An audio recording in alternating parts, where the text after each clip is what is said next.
Welcome everybody, Fantasy Alarm TV, Jeff Mans alongside the Oracle Ray Flowers. It's the NFL Week 10 preview show. Thank God we're finally back. Last week I think we were, what was it, the Green Lantern and Creepy Jeff Mans were hosting this show. It didn't go over very well, right? Well, you know, depending who you ask, Creepy Jeff Mans, to me, I think he's a fan favorite, but it depends on the audience you're querying. Nobody likes that guy. That guy's legitimately disgusting and weird. Like, I'm not even kidding. Like, he's a bad person. So don't let him around your kids or anything like that, folks, because that dude is just not right. Well, Ray, last week we split the difference 2-2 with our head-to-heads. 9-7 for me overall. You're 7-9, and you mentioned right before we went live here that neither one of us would really be making the playoffs just yet. I disagree and say that this is actually a pretty good rivalry because we're pretty even on this. A couple points. And you beat me, Larry Donnell, beat me by 0.3 over Jason Witten this past week to earn you the 2-2 tie. Yeah, because otherwise you'd have a commanding two-spot advantage here. It's a long season, Jeff. You know, we're just doing what we can to be competitive. We're trying to be a good team. I don't know. We'll see what happens, but you know, the up or down thing, I think it's fun. Just say the truth, you lying bastard. You hate to lose. I'm going to take you down because I don't lose. Except in Tout Wars baseball, that's about it. Yeah. We need to rematch in RBI baseball, by the way. But we need to do that. We'll get that. Maybe we should. Can we film that? I'm sure we could. We could, and you could always fly out here to San Francisco because I do have the arcade RBI baseball game in my garage, so we could actually play it on that too. Oh dear Lord, that's like the best. All right, let's get to the previews. Since you are the loser of this duo, Ray Flowers, I will give you first up with your quarterback. Who are you going to pick this week? Thanks. I'm going to go with Michael Vick, and you know, of course you are. Of course. Now, which is so funny because I hate Michael Vick, and everyone that is listening and dogs evidently.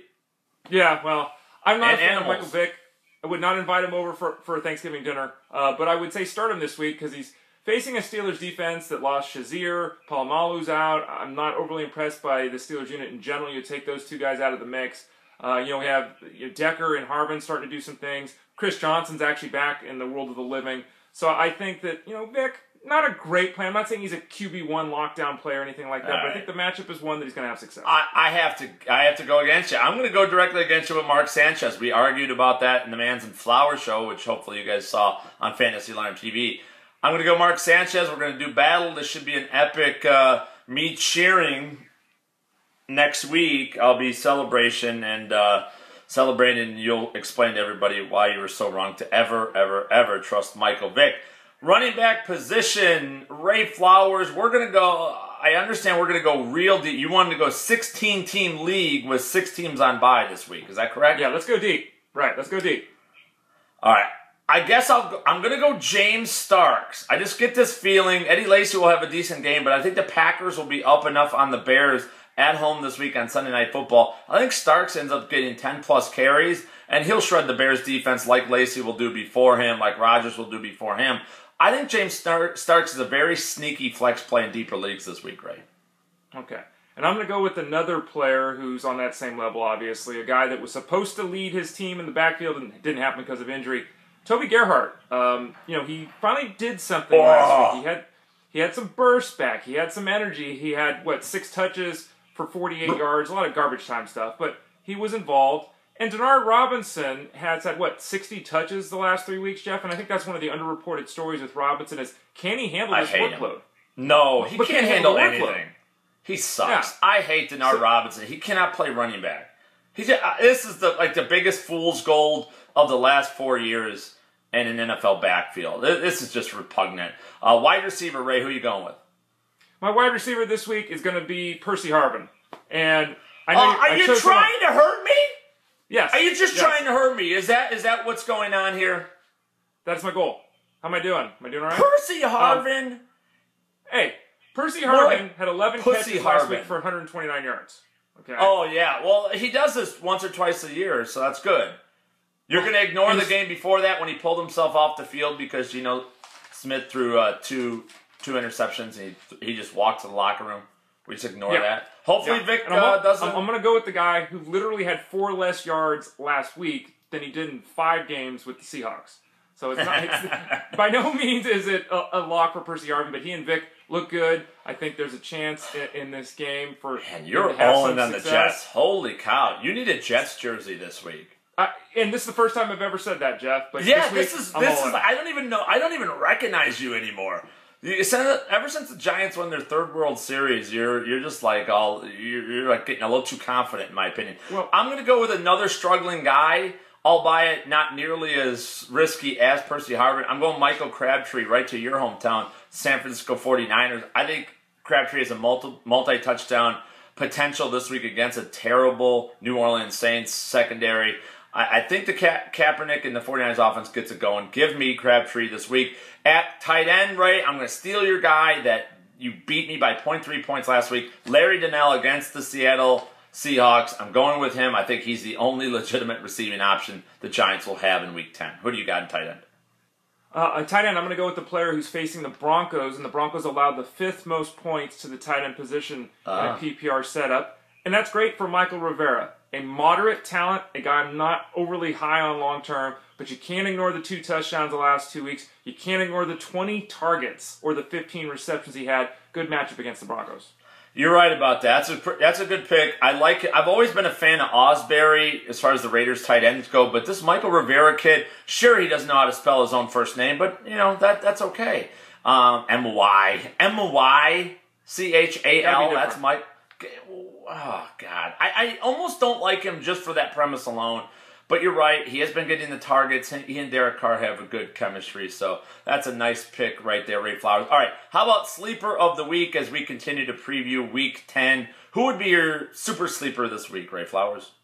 I'm going to go with the player that everyone is against in that same game we were just talking about, and that's Wes Welker.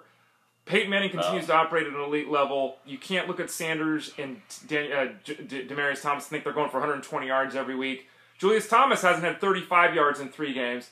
I think that they try to reestablish Wes Welker in this matchup. Not a great play, but still someone I'm not giving up on in the PPR setup. Who's your sleeper, Jeff? I'm going to go with Justin Hunter, young wide receiver, second-year wide receiver for the Tennessee Titans. It looks like he and Mettenberger have some chemistry. They displayed it in the preseason at least. First game out, the first half not so much. Second half they came on strong. Hunter caught a touchdown. So it's a tough matchup against the Baltimore Ravens on the road, but I feel like the Titans will throw a lot, and Hunter should be a recipient of more targets than he's had all season long. So I'm going to go with him. How about as far as the bust of the week? I'm going to go to your favorite game, Denver and Oakland. I think Ronnie Hillman, didn't run well last week against the Patriots. He's sort of banged up. He had a nice 3-4 game stretch here, but he's also wearing down a little bit. I think Ronnie Hillman disappoints a lot of fantasy owners this week. If he doesn't get in the end zone, it could be a catastrophic week for him. Who's busting out for you this week, right? A player that hasn't gotten in the end zone in 4 straight games. A guy who's only caught 8 passes in 4 games, despite supposedly being a PPR threat. And a guy who's only averaging 54 yards on the ground the last 2 weeks. I'm going with Justin Forsett as being a letdown play against the Titans. Taliaferro stealing the goal line work, and as I just noted, the last couple of weeks we haven't seen much from Forsett. We really haven't. It's a clear example. These 2 guys, Hillman and Forsett, both are they're the smaller type running backs. They're not used to full workloads. Both have been around long enough, especially Forsett in several different offenses, and the workload seems to be catching up to both of them. How about a tip of the week, Ray Flowers? What are you going to advise our viewers on this week? How to get them a win? We may not know how to really determine who the best or worst kickers are in any given week, but we do know that the weather can have a big effect. So we're to the point of the season now.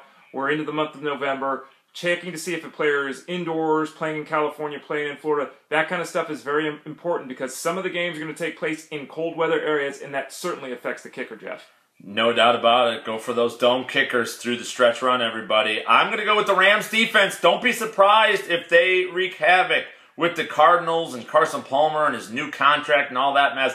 The Cardinals are balling in a big way. They're the kings of the NFC right now. But the Rams, last couple seasons, all they do is come on strong at the end of the year. Robert Quinn is starting to get going. Aaron Donald's a beast in the middle. That Rams defense makes me nervous about an Arizona offense that have been absolute straight money the last few weeks. So don't underestimate the Rams defense going forward. And for Ray Flowers, this has been Jeff Mann's Fantasy Alarm TV. Check out all we got in our Sunday morning chats on fantasyalarm.com. Until next time, We'll see you.